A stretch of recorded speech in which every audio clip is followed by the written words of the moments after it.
Good evening, everyone, and welcome to RVing in New England. And it's another Wednesday night, so we have a great show for you. It's going to be a fun show tonight. Let me bring John up here, and here he is. Hey, John, how you doing? Bob, every Wednesday night's a fun show because we've got the greatest audience in America that joins us every week. That's true, and it's always and it always goes by so quickly. I'm always amazed at how quickly we wind up coming up to 60 minutes and having the thing all done. Yeah, exactly. And it's good to be back in our home studio tonight. We had a great time last week in Elkhart. That's at right. The RV IA Elkhart office and Sharon breakfast. Yeah. And we had a great time. It's great to be back here. It's been a whirlwind week for us between that trip to Elkhart and going around and visiting so many dealers throughout the area that Wednesday came pretty quick. I'll tell you that. It did. And there was a lot covered at the Power Breakfast. The first half was the political part of it, the governor and the mayors and state reps and industry officials. But the last half was really good. Toby O'Rourke gave her update on the North American Camping Report, and Peter Morisi, a world-famous economist, gave a very upbeat outlook on the states and went over the tariffs and the implications, which are all good. Yeah. And right after that, we did an interview with Don Clark and his son. And tell us about what that interview is doing so far. It's crazy. It's up over 10,000 views right now. And our record for video was Don Clark himself last August. And he was 10,777, I think, something like that. And you grabbed him and his son, Austin, and did a good family business type video. And that thing just jumped over 10,000 this morning. Yeah, and I think it's about 10,000. I think it's going to break the record. I think it's going to break the record. It just keeps going. It increases by thousands, not hundreds. And the thing is, we haven't done anything extraordinary to promote it. I mean, we're not promoting it, with a sponsored page or anything. Hey, we also want to welcome Walter back because he was in India this time last week when he was joining us, or That's somewhere. We'll introduce him after we bring our guests up. Why don't we bring our guests up? Yeah, let's do that. These are cool people. This is going to be really fun. We're just going to hang out with them for an hour. Yeah, they said they had nothing. They said they had nothing else to do tonight but come on RVing in New England. So please join me in welcoming David and Cheryl Goldstein. Is it Goldstein or Goldstein? I didn't ask. Goldstein. Yeah. Goldstein. Okay. You say potato, I say potato. You say Goldstein, I'd say. Well, see, we've already got them. We already got them waiting in the wings for you guys. We got Walter Swenson, just freshly back from India, with his work at Dell Technologies. Adam Harris I hope I pronounced that right, from North Haven. Adam, we appreciate you coming back. North Haven. Who do you work with down there? Are you one of the guys down at Unlimited RV by chance? We got Riney Layberger from Bradford RV. What do you mean Milford, Mass? So he's home tonight, but he's with Bradford RV down in Brockton, Mass. Him and Brad Moore and Ray Noriega did a great video. That was a great video you did with them this week, John, with the Happy Trio inside the big three. Big three of RVing in the South Shore. And Jerry Plant from sunny Cape Cod. Don't rub. Hey, look! You see what Jerry's doing? He's an instigator. Look what he did? Sunny Cape Cod. He wrote sunny down. See, I wasn't going to pick it up. I didn't want to, let them know that we recognize. Jerry's kind of a troublemaker, and he's just upset because last week when I went down to do the videos, he wasn't there. Well, let's see how long it takes Walter to throw in a bomb here, because I'm not sure if he's fully recovered from India, but he usually has one or two good quips. Hey, Walter, while you're at it, Walter, did you stop eating or go on a diet because you haven't posted it? I've had to go post the recipe stuff for you and put a couple out there, but it's getting close to camping season. You must have a few new recipes in your bag of tricks. So let's get that going. So, David and Cheryl, tell us who you are, and you're with the Escapees. A little bit of your background so people can get a flavor for. And you are full-time RVers, right? We are. Yes. We are. We'll be 3 years next month. 3 years next month. Yeah. And we should point out that they're escapees. It's a club. They're not running from the law, even though we did discuss that earlier. So escapees is not a group of former prisoners who haven't been caught yet. Mostly not, no. Who don't know, mostly not. Sorry? Mostly not. Yeah. Mostly not, yeah. Yeah, the Escapees RV Club is 41 years old now, I think we're up to about 70,000 members, something like that. And it's a great organization, focuses a lot on community and education, a lot of benefits for people who are RVing. Yeah, and when we decided to start this lifestyle, we joined the Escapees RV Club and were members and have just been really big fans of the community that we've met and the educational resources, and just it's a great organization. So much so that 2 years down the road now we're employees and we work for them. Okay, now question: Is this your first RV? I mean, you told us before the show, and you can go into some of your previous careers, but I'm curious as to whether you just jumped into RVing, joined the Escapees, and were there, or was there a prior? We did. We totally did. I had never been in an RV, and my husband approaches me and said, "What would you think about selling most of the things we own and moving into an RV and traveling full time?" And right after you gained consciousness, what did you say? I said, I thought it was going to be a very short discussion, honestly. Yeah, but I said, well, I'd have to see an RV that what you're talking about to get a better sense of it. And he took me to the Dallas RV show, and I saw some amazing, $1 million. Yeah. She liked the $1 million Prevost. She liked that. I liked that one a lot. But yeah. But we did some research, and we settled on a 40-foot Heartland Landmark fifth wheel. And we love it, and it is home, and we've done a lot of customization to it. We've painted, we've changed out furniture, and we love it. And that's what you're in now. Yes, we're sitting in our home right now. Yeah, right now. Well, and that's a nice part about Escapees, and as Jerry Plant said, Jerry's really into this stuff, and Jerry says Escapees are a great resource for people who want to start full timing, and I guess they proved that point, Jerry. But one of the nice things about Escapees is it's all RVs, all people, whether you got a pop-up or a $2.5 million Prevost bus. That's right. Part-time, full-time, everything from people living in converted vans and truck campers to the huge buses and everything in between. And part-timers, weekenders, as well as full-timers. Sure. So your background's a little bit different than most people that we know in the RV biz, not the business part, but in the lifestyle part of it, in that a lot of people started with a pop-up, and then they went to a travel trailer, and then they went to a motorhome, etc. You guys went from nothing to a big fifth wheel to full timing all at once. Was it culture shock? Yes.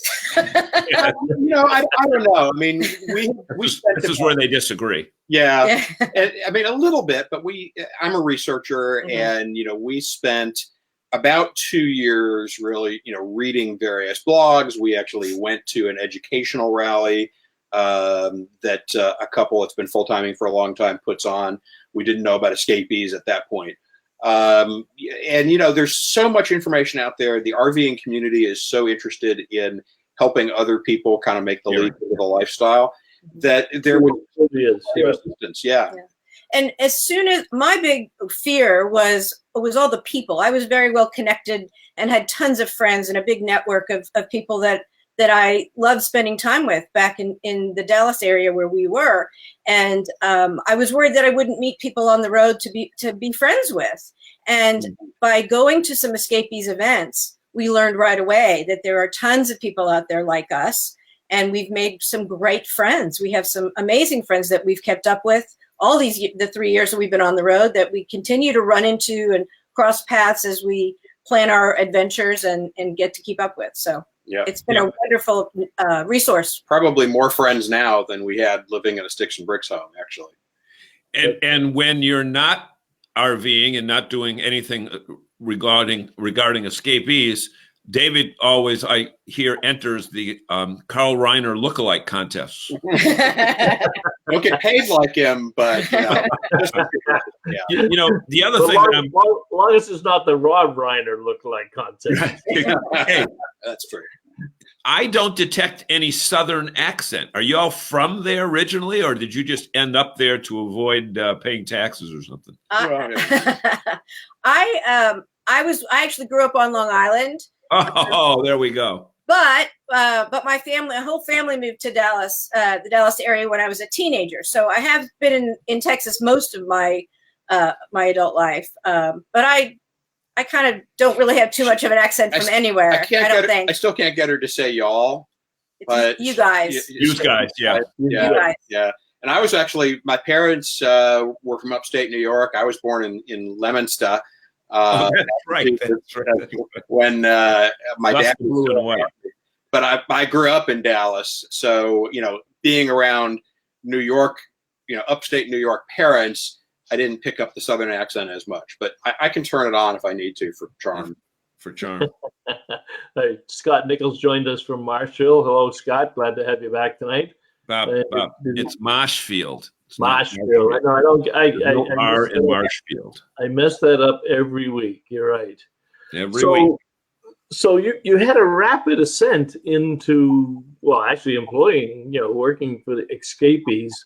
Now, before you took on this role, and we'll get into talking about the Hangouts, but before you took on this role, tell us about your first year of going out there RVing and going to rallies and how quickly you acclimated to the RV lifestyle. Well, we definitely tried to do a lot right off the bat. We had a pretty aggressive schedule, and we would only stay each place a day or two because we were so excited to get to the next place. So we learned Big mistake. We learned quickly that there's a lot to see. We needed to slow down, but we still have covered a lot of ground and seen just some amazing things. And I joke around that I have to slow down enough that I can catch up posting my photos faster, because I take more photos than I have time to post before we get to the next spot. Right. So that makes me slow down a little bit. You were doing a day a place, even with the extensive setup and breakdown that you have in a large fifth wheel like that. That was pretty darn ambitious. Yeah, we probably would stay 3 or 4 days most places, and there were a couple times that we would stay a week, but we moved much faster than we do now. Now we usually try to stay someplace, if we can, at least a week and preferably 2 weeks. Sometimes longer. So if somebody's out there and they're like you, they never went RVing, they never owned a camper, they weren't a Boy Scout or a Girl Scout, never went to the outdoors, and they're at the end of their, what they might consider to be their working career, what's the one piece of advice that you would give them after you look back on your 3 years and the way that you did it? Oh boy, I would say don't wait till the end of your working career. Right.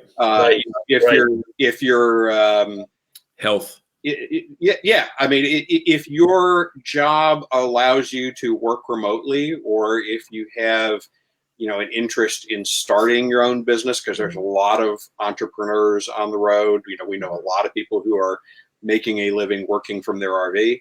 Try to do that. It's, some people really love kind of the suburban life, and, God bless them. We really felt kind of constrained by that. And, there was a lot of stress, a lot of pressure. Schedule all the time. Working 5 days a week so that you could have 2 weeks or 2 days on the weekends to theoretically enjoy yourself, but actually you're doing all the things that you didn't have time for the rest of the week. And, if that's you, don't wait. We actually have some friends from Escapees who we met at a rally, and they were about a year away from retiring. They moved into a nice RV. I know exactly what you're going to say. Yeah. And the wife was diagnosed with cancer. Yep. And, she just passed away a couple of days ago, unfortunately. But they did as much as they could in that 20 months from when she was diagnosed to when she passed. But, I think you look at something like that and you say, well, what if something like that had happened to us? And so, I know an RVer who went full time, I guess, probably 12, 13, 14 years ago now. And he said, if I would, not that I want to die tomorrow, but if I was to die tomorrow, I would feel like I'm satisfied with my life. And if you can't say that, then I would say, think about making a change, whether it's RVing or something else. That's a very good point, because you hear that over and over again. And everybody that I've talked to that has become an RVer, not necessarily that quit their job and hit the road, but they all said they wish they had done it sooner. And even retirement aspect, I don't know anybody that's ever said, and when I say retirement, that's kind of a real, it's got italics or, quotation marks around it now, because retirement might be retirement from the rat race. Exactly. But I know I have less free time now than when I had a full-time job, and Zagami is going a mile a minute. And, we're not in our 30s and 40s, but I've yet to have anyone say, geez, I wish I worked about 3 or 4 more years. Right. That's right. And, the other thing is you want to be able to get out and do some of the active things while you're still able to, even if you're in good health. Once you get to your late 60s, 70s, for most people, you're starting to be a little bit limited in the kinds of things that you can really enjoy. And, we wanted to get out and be able to go hiking and see the national parks and go whitewater rafting and kayaking and whatever. And, we didn't want to take the risk. I saw Bob shaking his head, but he's not old enough to actually be able to say for sure yet, I don't think. But, we didn't want to take the risk that we might still be alive, but not be able to really enjoy those kinds of activities. We've always loved traveling, and that was one of the reasons we wanted to do this. Right. And with that being said, next June, when we get into that in just a few moments, I still ain't going to climb Mount Monadnock. You can do that. Couple of questions. Mount Monadnock? Huh? You said you have done it? No, I drive by it. Oh. Actually, the old man in the mountain ain't there no more. He fell apart about 10 years ago. Oh, really? Oh, dear. Oh, yeah, it fell right off. I think it's at least 10 years. Yeah, it's collapsed. Yeah. We're headed up there in June. That's our first hangout. I know. That's what I was referring to. That's what I was question. We have a question from Walter. It says, given the high costs associated with medical, what are your recommendations for health insurance? Yeah, so we could spend a whole hour on that. But what we actually changed our domicile from Texas, which is where we were living, to Florida about 1.5 years ago, so that we could take advantage of the nationwide Blue Cross PPO that's offered on the ACA marketplace there. And it's actually, honestly, some of the best health coverage we've ever had.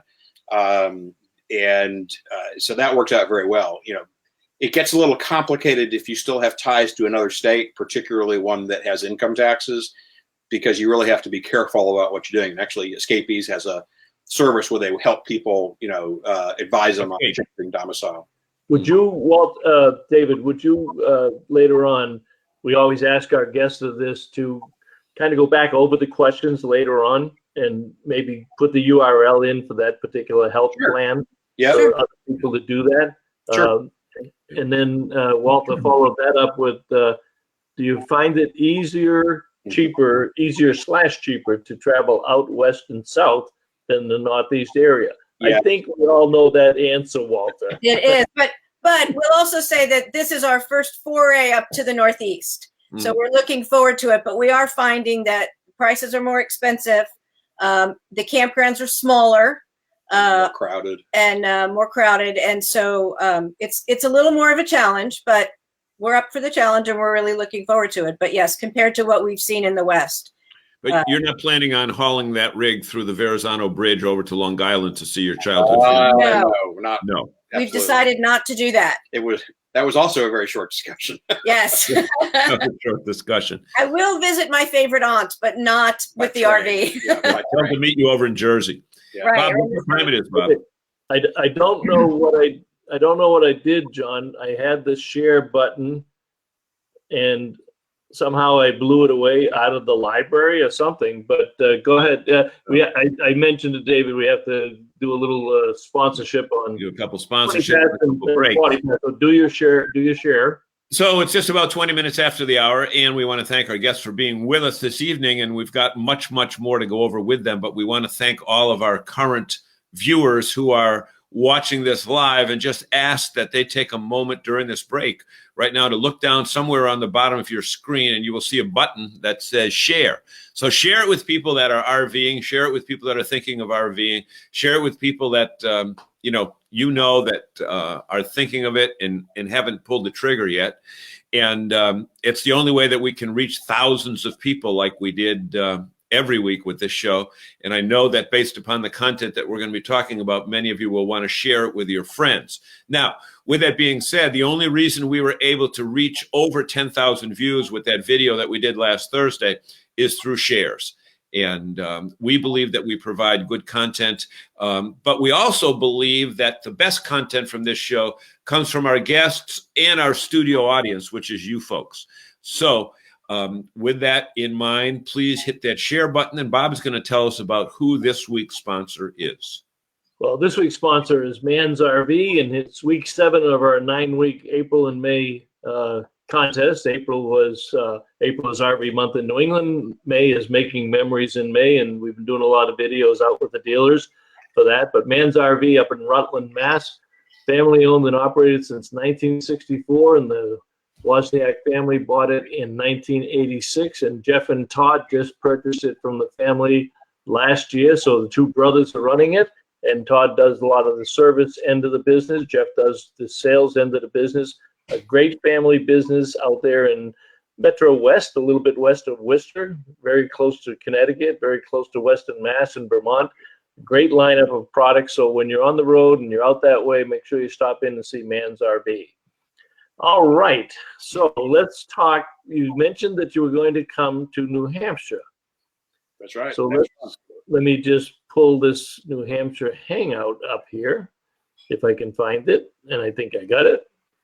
There we go. I don't know where John went, but he'll come back here soon. So you are now directors for Hangouts. So tell us, we know it's something new. Tell us how it was conceived, what they are, and then we'll get into the 2 locations here in New England. And if you specifically tell us the difference between Hangouts and the regular rallies that people have come to know. Yeah. So Escapees has a number of different programs that are run by the national organization. And the main purpose behind Hangouts was just to have more of those. As I mentioned kind of at the beginning, community is really at the core of what the Escapees RV Club is. It's all about making connections with other people who share in the RV lifestyle. And we've had some very successful programs. There's some everything from really kind of high-end white glove sort of guided tour programs to very casual programs for people who are working during the day so that they have activities in the evening and on the weekends. And those things have been so well received that there was kind of a demand for more. And so the Escapees board kind of had the idea to create a new program, which became known as Escapees Hangouts, which are basically 5 to 10 day RV rallies, but with a focus on community, allowing people to make connections, and then explore the local area and kind of learn, experience the culture and the flavor of wherever it happens to be. And we had organized some activities like that for Escapees as volunteers before that. And so they came to us and said, would you be interested in doing this? And we were like, yeah, that's a great idea. Let's do it. So basically, these are longer duration than the weekend events. They're generally Monday through Sunday, or the ones we're doing right now are, usually a week long. We've got one coming up in Baja, Mexico in February, starting on Valentine's Day. That's 10 days because it's such a beautiful location right on the beach that nobody wants to leave. Plus the travel time to get there, you might as well stay for a period. It's about 2.5 hours each way, so from the border, so it's not too bad. Right. But usually five to 7 days generally. So let's talk specifically about the New Hampshire one, which says June 17 through 24. Yes. Tell us some of the activities that are scheduled, how many people you're expecting, when you expect to have the cutoff date, and other things like that. Sure. So we have planned this around a festival that's happening in Keene, New Hampshire, called the Wall Dogs Festival. And what they do is communities apply to have artists come into their town and paint these amazing murals on the sides of buildings. And, you know, we've all seen murals on the sides of buildings in small towns, but these are works of art and masterpieces. And they're specific to significant historical events in the city, in the town that it's doing. So we knew that this event was happening, and we're working around that. So a lot of our events will be around that. We're working with the Historical Society to learn about an artist who is from a famous mural painter who is from Keene, and they're painting a mural about the mural painter. And so we're going to follow his work, and we're going to actually get to paint on the mural. If people want to do that, we've talked to the artist in charge. So the weekend part will all be about the art, the murals, the town of Keene, the history of Keene, the festival. There's an artisans festival for other local artists who live in the area. Live music. Looking at my notes real quick. They're going to have a lawn chair crawl that you can bring your chair and you can go walk to one mural and sit and watch for a little while and see how that's coming along, and then move along. That's an RV. That is an RV event. Right. It is. Right. Easy. They paint like a dozen murals in. They're doing 16 murals. In like 4 days. In 4 days, 16 murals in 4 days. So there's like 200 artists that come in and do this. It's a great event. They do this all over the country? They do. The town has to apply. They do one town a year. They do one town a year. If you can go to walldogs.com, I think is their link. I'm not sure, but I can post that later to be sure. And the town applies. We happened to be in Marshall, Illinois, and we saw these murals and we said, these look really amazing. And sure enough, we checked the signature and they were Wall Dogs murals. 2016. From 2016. Oh. So I'll have to tell our people here in Hudson, Mass, because we're getting a lot of attention here in the Boston area for our restaurant scene and some of the events that we have here. And we're a small town of 20,000 people, but we have a few old mills and brick buildings and walls that they could gladly do the murals on. A lot of times they do it as like, the 100th anniversary of the founding of the town or some significant number that kind of gives you an edge on who gets selected which year. I was just traveling through New York City recently, and I saw what I would think a lot of these same murals are. They were on the sides of the buildings, but they seem to be done with spray paint cans. They're different. Is that what we're referring to? A little bit different. I like the ones on the side of the subway cars. They're more creative. Right. These are much, much classier. I promise. But now, after you tell us this story, you can tell we're not in the same room. After you tell us this story, I'm trying to figure out how somebody from Long Island and somebody from Leominster found out about this gig in New Hampshire. My sister they probably planned it. Yeah, but how they even knew that it existed in these. My sister actually lives nearby Keene, so she told us about it, and because we knew we were going to come up to New England this summer, we said, we'll definitely make that a stop. And then when this opportunity to work for escapees and find locations for awesome events came about, we picked this as our first one. And the fairgrounds is just a short drive away. Right. We're staying at the Chester Fairgrounds in Swansea. We can take probably 35 rigs there if we have the interest. 30. Because he said some of it got a little 30 money. 30 would be safe. 30 would be good. Yeah.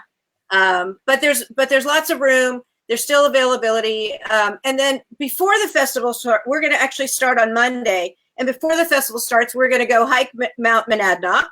We're going to go up to Walpole. We some farming up there, learn about sustainable farming up there, visit a few of the local breweries, of course. Creameries. See creameries, chocolate factory.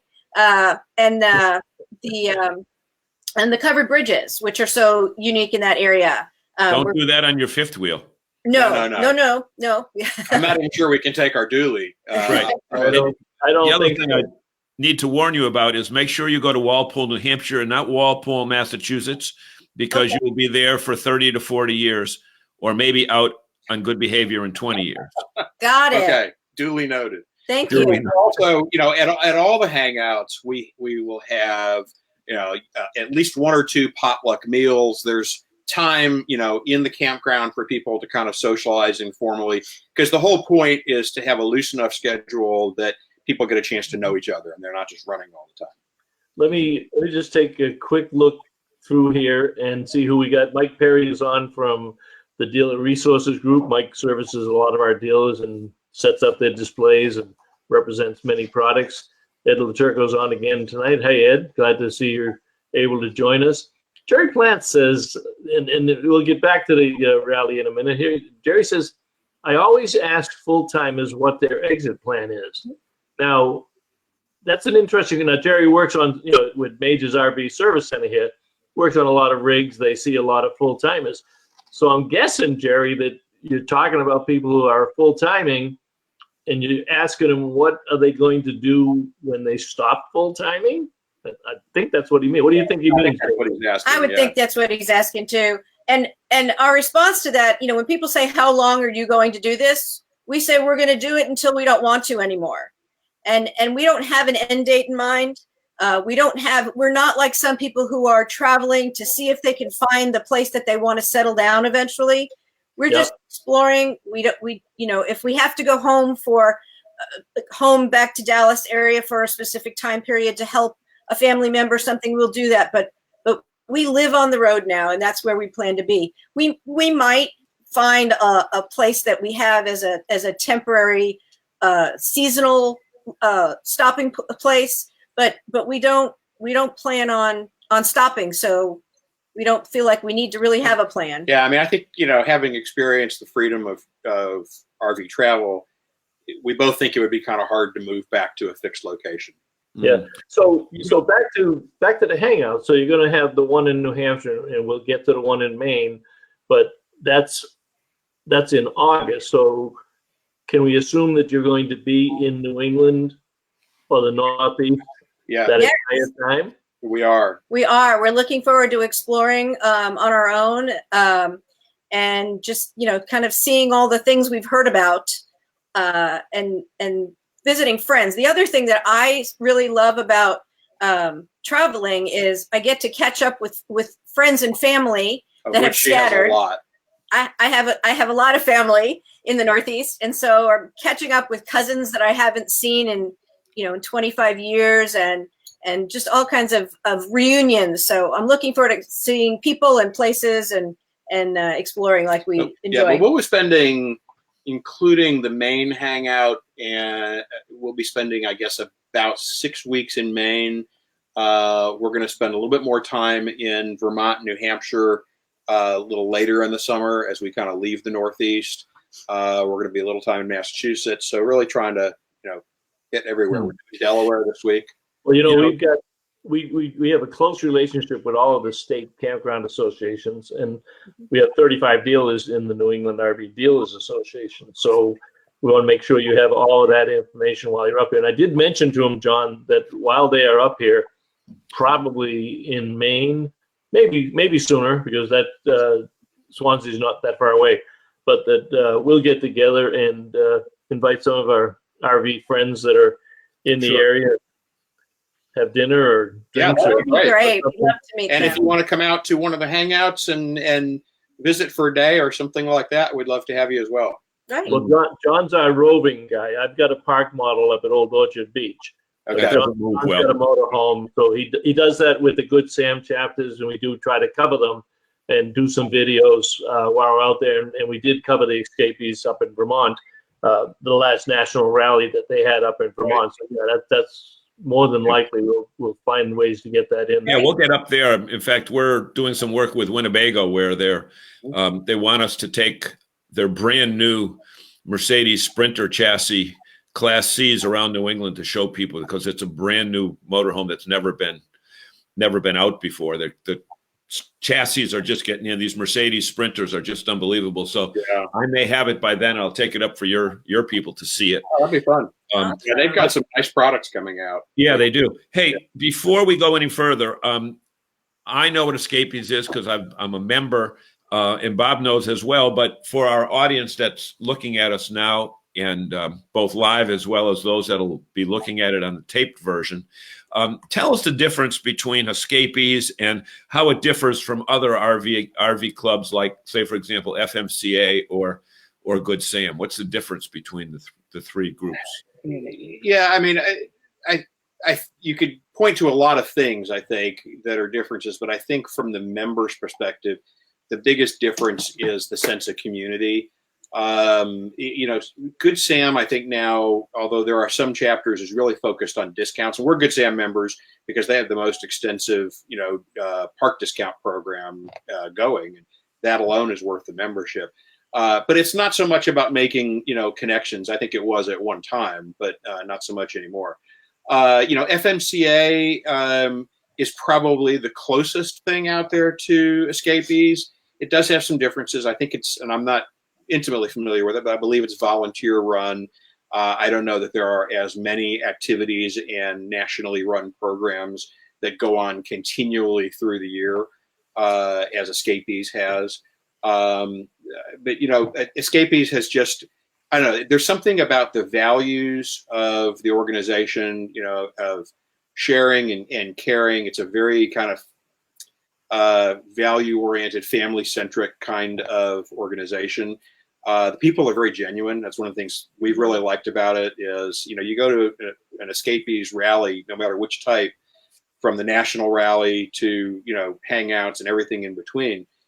It doesn't really matter whether somebody's there in a truck camper or a home built or a travel trailer or a restored Airstream or a, huge Class A diesel pusher. Everybody respects everybody else. Everybody helps everybody else. We've seen so many instances where there'll be a member who posts on Facebook, I'm stuck at the side of the road. I've got a mechanical problem. And you'll have people who will jump in and say, where are you? I'm 50 miles away. I'll come help. And you just don't, I have not seen that kind of community commitment and involvement. I was waiting to see how long it was going to take Walter to. And Tom is right there too. Tom might be next. And we'll get Donna's got one too. Well, Tom is here. I know he's watching.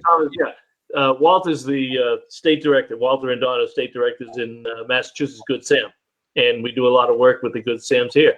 And I think they're different in New England. So Walter says very, very wrong. Every rally we are making new connections and renewing friendships. Perception of a Good Sam camping club seems to be off the rails lately. What does he mean by that, Walter? And I can say that our experience on the road is that the only Good Sam chapters we've come across are very long-standing ones that have been around a long time, but there are not very many that we've come across. And I think at one time and for certain groups of people, it's a fantastic community. I know there's a group in Las Vegas that has Las Vegas area that has very strong membership. And I've heard of some in the New England area, but for our personal experience, we just haven't come across any Good Sam groups. And so for us, it just tends to be a discount. And source. We can't speak as authorities on, the other clubs because Escapees the real right. Tom Zabrowski's on. Tom is the former president of the Northeast area of FMCA and has pretty much devoted his entire RV life to them. And there are some challenges at FMCA but, there's challenges for everybody. But I know one of the reasons that we do work closely with Good Sam here in New England is because they are dedicated. And it's pretty much Massachusetts and Rhode Island and Maine. Those are the three top ones. And we'll make sure that when you get up, and I'm sure Walter can introduce you to whoever's up in New Hampshire. Sure, that'd be great. Hey, Walter, you should even go up there. Because you belong to one club doesn't mean you're mutually exclusive to being involved with others. Exactly right. It's really just the people that you meet. It doesn't really make any difference what club they're in. And the fact is, you know, we've seen like Cavosa and Cole. I mean, I'd say they're closer than families, you know, which are. They might as well be in-laws, right? Right. No, they talk to each other. Yeah. But, you know, I think you guys said it right in your introductory statements. It's the feeling of community that you get when you're RVing, regardless of what the banner is on your back or the decal on your window. That's right. But I think, you know, the important takeaway for RVers is to not isolate yourself. You know, find an organization, you know, any of these, or there's many others, you know, owners groups that have chapters and stuff like that. But find a group that you can really belong to and make connections with, and have that support of other people who understand your lifestyle. Right. So here's my perception from the outside, because I haven't been in a motorhome for a few years. But when I look at these groups and I see, and I know that what they're doing in New England with Good Sam is uniquely different. Overall, Good Sam is really struggling. It's amazing that they've got 2 million members, and depending on who you talk to, there's only about 1% that actually participate in the rally. So their attendance is going down. FMCA, the same thing. I mean, they were losing more people, unfortunately, through death than they were signing up as new members every year. But the escapees, since I got more intimately involved with them in Vermont, you seem to be on a growth pattern. Is that just something we're not correct on, or no? It's true. A lot of different programs. There's a lot of excitement around escapees that we may not see with the others. Yeah. Well, I mean, I can't really speak to the others, but I can tell you, you know, escapees is at the membership's at a record high. It's highest it's ever been. Before I started the role that you know we're in now with Hangouts, I was working in the marketing department for about a year and a half, and you know, so I saw kind of what the membership numbers were, and you know, it's been very, very strong, and I think, you know, community attracts community. One of the things we know from our data is that the most important predictor of whether somebody will stay with the club long term is whether they have attended an event, and that's one of the reasons why the board came up with Hangouts, because, you know, more involvement and real world connections. You know, it's great to have social media and stuff like that, but there's no substitute for sitting around the campfire, you know, drinking an adult beverage or something like that, swapping stories, or, you know, giving advice, whatever. Yeah. Helping other sharing. people. Yep. And the fact that I know Walter Swenson allows me to go to him and say, Walter, what do I order next time I go to an Indian restaurant? Because he just came back from a week in India. But Bob, look what time it is. Look what time it is. We don't want to miss our commercial breaks, because I know, but let me get a quick point in here. You know, before the internet and before what people started calling social media, our generations, our social networking was rallies and the camaraderie that you got around the campfire. Even if you didn't have FMCA or escapees or Good Sam, if you went to a campground, you were social and you met people. And interesting enough, with all the negative criticism of social media these days, I think we'll see a swing back towards the people wanting something in place. We've seen it in Oh, industry with salespeople hiding behind a phone and email instead of making personal sales calls. Yeah. I'd shoot my salespeople if they never made sales calls. You got to be in front of people, whether it's a business relationship or in a social environment. So I think we'll see a comeback there.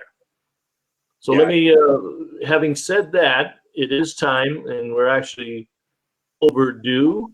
But go ahead with your share button. Bob, thank you so much. And again, thank you so much to the audience that's with us tonight. And again, we want to thank you for sharing the show. And just look down at the bottom of your computer screen, or your laptop, or your iPad, or your Amazon device, and just hit the share button. And even if after tonight you get to see it on the Nerve to page, and you want to share it with someone individually, you can do that as well. But the only reason we can reach thousands of people that we do each week is because of the help that you provide. And if you guys watch it again for some reason, because the Bruins aren't playing tonight, I see Ron the Cavosa was with us earlier. We know that if we have to change our schedule, folks, to accommodate the Bruins because of all the fans that we have here. But You know, just send it out to others. Let them know about it. And if there's a comment that you see someone made that you know the answer to, feel free to provide an answer to that question. And Bob, tell us about our friends at Man's in Rutland. Okay, we are in the 7th week of our weekly contest for a $100 gift certificate, redeemable at Man's RV and their parts and accessory store, or towards service, or put it towards a new RV. You know, $100 helps out here and there. Man's RV in Rutland, Mass. Jeff and Todd Wozniak, big family owned since 1986. Jeff and Todd purchased it the west side of the state, Connecticut and Vermont. So be sure to frequent Man's RV and tell them we said hello. So let's take a jaunt up to Maine, because, you know, as I said, these shows go quickly, and just amazing how quickly they go. But John and I spend a lot of time in Maine. Let's talk about Maine. Okay. Let's talk about lobsters. Lobsters, yeah. Actually, yeah. So we're going to be in Maine in mid-August, right at the peak of blueberry season. So one of the things we're going to do is go to the Wild Blueberry Festival up in Machias. We're going to do a pick your own blueberries. We'll probably have some kind of a blueberry cooking recipe throwdown kind of event. Haven't quite figured out what that'll be yet. Of course, we're going to spend a couple days in Acadia National Park doing a lot of hiking and exploring in that area. We got to get to Bahaba and check out the town there. We're going to see a lumberjack show, Timbertina's Great Maine Lumberjack Show. We're going to Timbertina's, yeah. Would you ever want to date? Would you ever want to date a girl whose nickname was Timbertina? Have you seen her picture? No, I haven't. But I just the answer's definitely not. No. But then she could murder you with an axe or a I don't know. so. She doesn't sound like she'd be dainty or anything. No, she's not. No. We thought it would be entertaining. At the risk of interrupting you, which obviously we have no problem doing, when you get you're going to be up on Route 1 just north of Bar Harbor, right? Yep. You got to get to this place. And Bob, where's that Helen's place up there with the blueberry pie? It's right on Route 1. It's one of those towns. But you got to go a little bit more east on Route 1 and get to Lubec, L-U-B-E-C, which is the easternmost point in the United States. That's right up near Machias. That's right where the festival is. So if you really go, the northernmost point is Fort Kent, which isn't that far away. Yeah. And on the way up Route 1, they got to stop at Wiscasset to get Red's lobster rolls. So see, before you go, you'll be in touch with us, and we'll kind of give you some hints. Well, there's actually, we're working with a great campground that just changed ownership about a year ago. The couple that owns it has been amazing. It's the Acadia Seashore Campground, which is going to be our home base in Sullivan. And they're connecting us with all kinds of local resources. There's a lobster place that apparently is going to bring in just, full lobster dinners at ridiculously low prices that you can only get in Maine. A lot of stuff like that. So we're going to have a good time. That one's actually almost sold out. I think there's 4 spots left. Be aware of the fact that, if we talk to you guys like in August or right after this is over, you're probably going to weigh about 40 pounds each. More, God, 40 pounds more each. That's the dangers of RV traveling. Because this ain't Myrtle Beach food where everything is fried. You go up to New England and you get the real stuff, and you get that seafood right. They take it out of the water at 9 in the morning, and you're eating it at noontime. Yeah, we were in Alaska a couple years ago, and I really got spoiled with the seafood up there. Yeah. See, you missed the point that they said the whole point with these hangout folks is they're active. See, they do things that you and I don't do, John.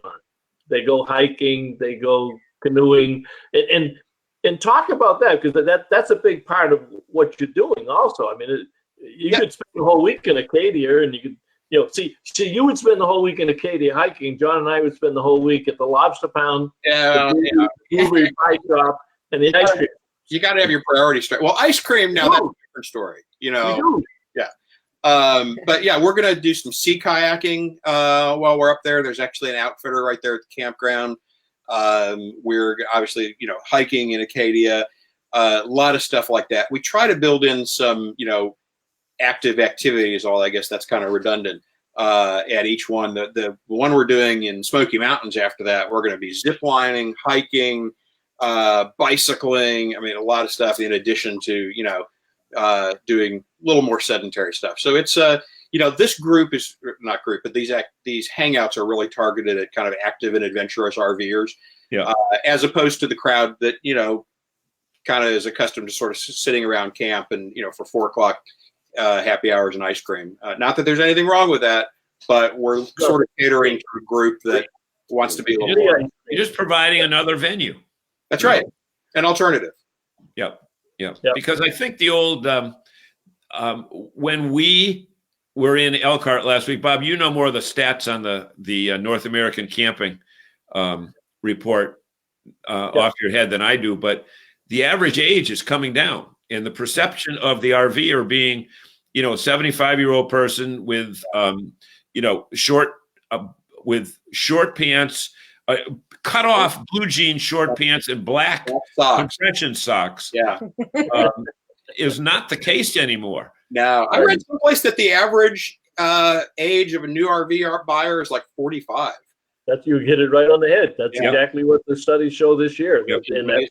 And it's also a lot of young families and millennials, but it's important on the young families because if we think back to the social rallies of 10 or 20 years, prior to the internet, that was what they did. That's why a lot of us are in camping, because our parents did it or your relatives did it. Right. Your grandparents took you camping. And the highest growth in that area is families with children, not just the fact of 2 people who might be 45. It's 2 people who are 45 that have 3 or 4 kids who are reintroducing them to camping. There are people in their 20s and 30s who are remote workers and they don't have kids, but they wised up, earlier in their lives than we did and said, I don't want to live my career in a cubicle. Yeah, and the history of escapees is that same thing. Right. Kay and Joe Peterson took their family out camping, and they were working, and he was an electrician, and that's how the RV club started, was with this young family that was out on the road, and now it's Kay's grandson and his wife that are running the club. So it has stayed in the family, but it's continuing those same values, but recognizing that we've come full cycle again. It's the next generation. And 4 years ago, Escapees started a group within the club called Escapers, which is aimed right at this demographic that we're talking about, kind of working age RVers. And that's been, incredibly successful. We've been active in that group as well. And that's sort of what exposed the need for what became Hangouts, was because Escapers was so successful in the activities it was doing and the community involvement it was getting, that you had people who weren't really part of that demographic who were gravitating towards it due to a lack of anything else. And so Hangouts is kind of the answer to that. It's to have something, another option. Somebody, but a longer stay also, right? So you're hanging out longer, right? Yeah, right. Now you said that. What is your number of people that you're anticipating for Maine? Maine right now, we have 21 We have 21. Registered. I think we only have 4 or 5 sites left. We have a total of 20. Okay. We're taking over almost the entire campground. It's a small park. You'll probably you'll probably sell out after the show. That's amazing that you must have had to commit to the whole thing, though, because trying to get campsites in Maine in the middle of August. We did, but we had faith. Yeah, we had faith. And a lot of phone calls. But actually, no, we're really excited about this campground. This is one that, like I said, changed ownership about a year ago, so they're not really on the map yet. So they didn't have a lot of reservations yet for August, and we said, great, we'll see. If I've planned that detail yet. Katahdin Mountain is there. It's a great hiking and woodsy. It's Moosehead Lake area. What were you talking about? And if you do go up there, we have some friends that own what's called Northeast Whitewater. That's the website also. They do kayaking, they do river rafting, they have moose tours to go out into the woods and see the moose. Because I don't know what the plural of multiple mooses are. Maybe they're just mooses, but we've taken it, and they're great people. And it's a nice, cozy little Maine town. Great. Yeah, there's towns all around the lake. And if you written it down. if you are history buffs, there is actually a memorial in the woods. A B-52 crashed on a. We I lost want to say 52, 54. No, there he is. And the remains of the B-52 are almost like a shrine in the woods up there, and you can go up and visit. You see half of the fuselage. The whole thing is in the woods, and it's a very moving. If you like history and aircraft and what have you, you don't want to miss the B-52. Yeah, we'll definitely check it. Oh, well, David is a pilot, so he certainly that's right would be interested in that. Now, as far as those that are interested in participating at these events, where can they go to register? And I understand that they have to be Escapee members, and I believe that's $39 a year. You just add that onto your registration fee. $39.95. We tell people who are RVing, it's even without Hangouts, it's the best investment you can make. Yeah. Why is that still so low? I'm just amazed that with all the things that they do. Yeah. I just think it's, and I'm a marketing and sales guy. I'd say raise the price. So escapees.com/hangouts, and you can reserve both of them. And there is on the registration form an application that you can in fact join Escapees. I like Tom's comment here, because Tom, like I said, is a former president of Northeast area of FMCA. Can you guys read that? Yep. Yeah, I agreed, and that's sort of what we found sometimes at some rallies that we went to. It's like, well, it's just kind of, there wasn't really a whole lot to do unless you made your own fun, and so we're going to try to kind of have a blend of that. Eating, there's nothing wrong with eating, drinking, and being around a campfire for sure, but we're going to try to do some more stuff, that gets people out and having new experiences. Hey, you know what? I'm gonna. You guys should reach. You can get in touch with. I can't even talk. You can get in touch with Tom through us, but Tom might be able to bring you lots of members up in this area. I know you're not members of people, but Tom knows a lot of people. Sure. Well, he's a great guy. It's not fair to talk. Well, it's not fair to talk about Tom without talking about Connie. Right. Well, that's what I said. Very much a part of what they do. Those two have done amazing volunteer work for FMCA, and they used to staff the booth at the Boston RV show, which is part of NERVDA. And we always like to run into Tom and Connie. And Tom, I hope you're feeling better. I saw that picture that you sent me today, so pay attention to what the doctors say and get better quickly. Thanks for the nice words, Tom. We appreciate it. Okay, so wow, look at that, 7:58. You keep looking for more, and I keep saying, we got to wrap this baby up because to stay within our time limit. But I know we want to thank you, and Bob does as well. Do you have any final words about the event and about Escapees in general that you want to share with our audience? Yeah, I would just say I would encourage everyone who's an RVer to try Escapees. The cost, as you just mentioned, is very low. The benefits are huge. Whether Hangouts are the right thing for you or some other program of the club, there's a place for everybody, and it really is one of the best clubs out there. So, in my own humble personal opinion, give it a try. Check out escapees.com, which is the main website, and come see us at a Hangout. We would love to have you. That's fantastic. We really appreciate you guys joining us tonight. This has been thank you for having us. It's a great messaging. So, and hopefully you guys will share this with your Escapee friends around the country and let them know. And we certainly welcome you to New England. We'll be talking to you before then. We will see you in probably New Hampshire, and definitely we'll see you in Maine. We'll get together up there and maybe break a couple of lobster shells. But now if you do like beer, I think we're up to 62 microbreweries in beer. We have the Maine Beer Trail. Yeah. So if you like microbreweries, that's also on the schedule for the Maine Hangout. Right. Not all 62 necessarily, but they're all over there. John, any closing words? No, I just want to thank our guest. Very informative evening. And you know what? Camping season should have been We should be 6 weeks into camping season. But as you can see, I've got my short sleeve shirt on with my long sleeve shirt under it. We're on the Delaware Seashore. We've been here 5 days. This was the first day we were actually able to get out and see the beach. Yeah, exactly. We were wearing jackets. Yeah, well, exactly. Right. Yep. Okay. So thank you so much, folks. And remember, if you Goldsteins are going to share this thing, you got to reach over 5,000 people to beat last week's numbers. Okay, we'll work on it. we'll get Share and share. Yeah, I mean, Escapees is so big. I mean, you got a shot at breaking the all-time record of 10.77. But I think Don and his son Austin are going to break that. They may have broken it while we're doing this. we may go back. Challenge accepted. We'll see what we can do. Challenge accepted. Challenge is accepted. So get this out to the Escapees. Thank you for joining us. Travel safely, and we'll see you Thank you. Look forward to seeing you. Bye-bye. Great. Good night now. Bye-bye.